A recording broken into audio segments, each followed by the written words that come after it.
Soy como una roca en el mar, hundida y sin vida, ¿y qué más da? Hoy por fin encontré mi lugar y mis líneas lo aclararán. Qué paciencia hay que tener,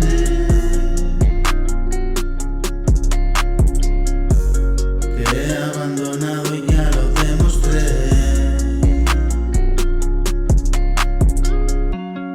Ahora toca continuar, camino de los 50, ¿quién lo iba a decir?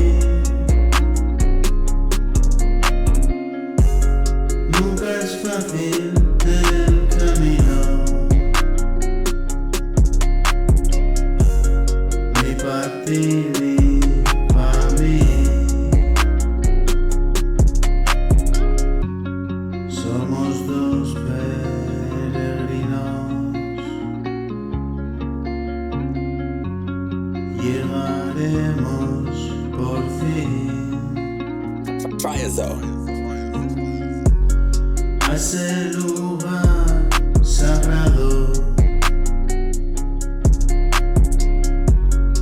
un rincón de mi agrado, y